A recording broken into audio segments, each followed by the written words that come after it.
السلام عليكم ورحمة الله وبركاته. الحمد لله رب العالمين الذي جعل القرآن هداية والصلاة ثمرة هذه الهداية.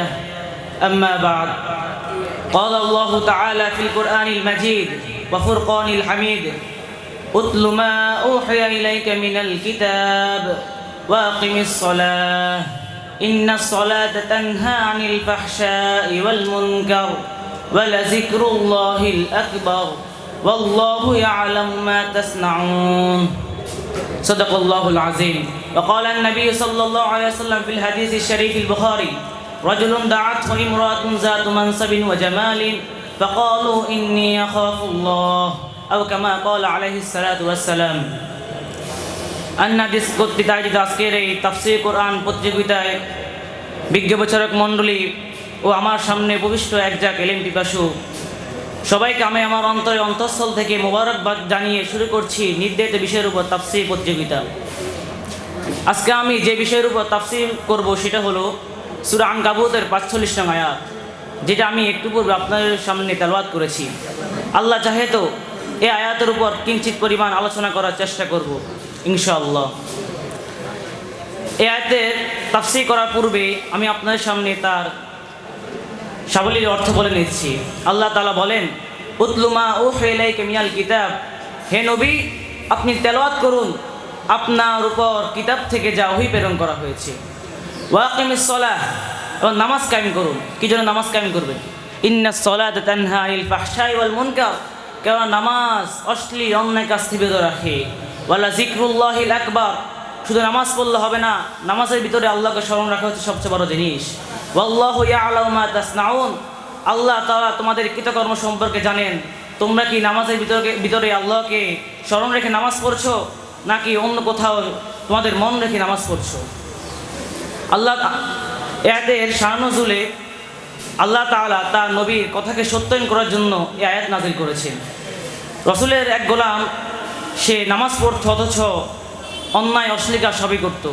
সাহাবীরা রাসূলুল্লাহ সাল্লাল্লাহু আলাইহি ওয়াসাল্লাম বললেন, ইয়া রাসূলুল্লাহ, এ দেখি তো নামাজ পড়ে অথচ সকল অশ্লীল অন্যায় কাজ করে, তাহলে এখন কি করার? রাসূলুল্লাহ সাল্লাল্লাহু আলাইহি ওয়াসাল্লাম বললেন, ইসবিরু ইয়া আসহাবি, হে আমার সাহাবীরা তোমরা ধৈর্য ধারণ করো, নিশ্চয় এই নামাজ তাকে অশ্লীল অন্যায় কাজ থেকে বিরত রাখবে।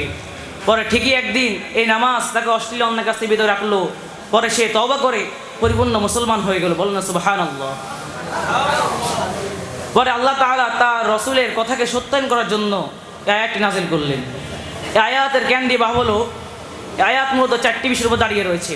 1 নম্বর তেলাওয়াত করা, 2 নম্বর নামাজ কায়েম করা, 3 নম্বর নামাজের নৈতিক ও চরিত্রগত প্রভাব, 4 নম্বর হলো আল্লাহর স্মরণই সর্বশ্রেষ্ঠ ও তার জবাবদিহি চেতনা।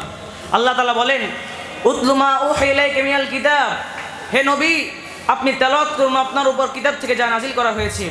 এই আয়াতের তাফসিরে মাআরিফুল কোরআনের লেখক আহমদ শফি রহমতুল্লাহ তিনি বলেন, আয়া মোহাম্মদ अब सुनक अब रसूल है इसलिए जो किताब आप पर वही की गए अब तबलीग के वास्ते लोग के सामने।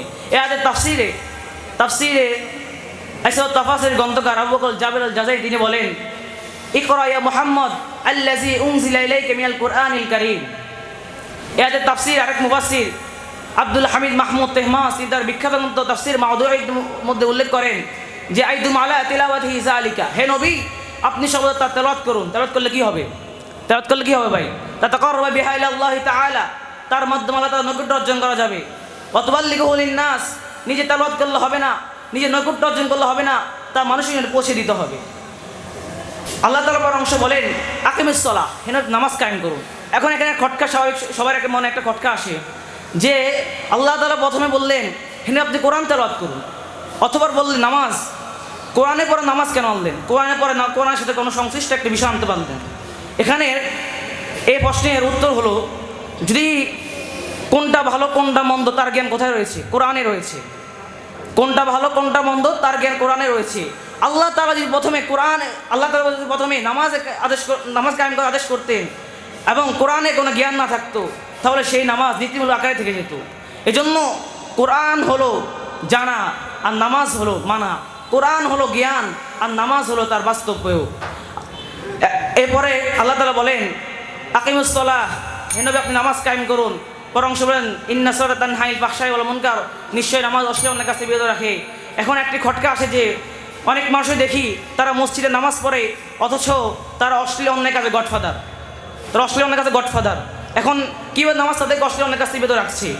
এখানে এই প্রশ্নের উত্তর হলো যে আল্লাহ তাআলা এখানে ওই নামাজটি উদ্দেশ্য করেছেন যেটা তার নিকট গ্রহণযোগ্য এবং তাতে সওয়াবের আশা রয়েছে। আল্লাহ তাআলা বলছেন ইন্নাল্লাহা ইয়া'মুরু বিল আদলি ওয়াল ইহসান ওয়া ইতা'i যিল কুরবা ওয়া ইয়ানহা আনিল ফাহশাই ওয়াল মুনকার। আল্লাহ তাআলা অশ্লীল অন্যায় কাজ থেকে নিষেধ করছেন, কিন্তু বান্দা নিষেধ থাকছে তার কোনো দোষ নেই। এখন এখানে আমাদের বুঝতে হবে ভাই যে আল্লাহ তাআলা আমরা অন্যায় অশ্লীল কাজ নিষেধ থাকছি না এর দুইটি কারণ। এক নম্বর, আমরা দুনিয়ার কামানোর আশায় আমরা দুর্বল, দুনিয়ার চাকচিক্যের সামনে আমরা দুর্বল। অথচ রাসূলের সাহাবীরা কিভাবে দুনিয়াকে ত্যাগ করে দিয়েছেন। রাসূলের সাহাবী আলী রাদিয়াল্লাহু বলেছেন ইয়া দুনিয়া আবি তা'আররাতি আমলি তাশাওয়াফতি হাইহাতা হাইহাতা বুররি গায়রি ক্বাদ বাদাতুকি সালাসান ফালা রাজআতা ফিকা ফাউমর কাসীরুন ওয়া আইশুকা হাকিরুন ওয়া খাতরুকা কাবীরুন মিন কিল্লাতি যা ওয়া বা'দু সাফরি ওয়া শুদ তরিকি। তারা কিভাবে দুনিয়াকে ত্যাগ করেছেন অথচ আমরা সেই দুনিয়ার কামনার সামনে দুর্বল হয়ে পড়েছি। দ্বিতীয় নম্বর কারণ হলো আমরা আল্লাহ তাআলার থেকে দূরে সরে গেছি। আল্লাহ তাআলা বরং সে বলেন ওয়ালা যিকরুল্লাহি আকবার, আল্লাহর স্মরণ সর্বশ্রেষ্ঠ। আমরা যখন নামাজ পড়বো আল্লাহকে স্মরণ রেখে নামাজ পড়বো, আমরা যখন খারাপ কাজ করবো আল্লাহকে স্মরণ রাখবো, তখন দেখবেন আল্লাহকে স্মরণ রাখলে পাপের মুহূর্তে না শব্দটা, আমি পাপ করবো না, এই না শব্দটা বলা শক্তি দান করে। আল্লাহ তাআলা আমাদেরকে যে তাফসীর বলেছে সেগুলো আমল করার তৌফিক দান করুন। ওয়া আখিরু দাওয়ানা আলহামদুলিল্লাহি রাব্বিল আলামিন।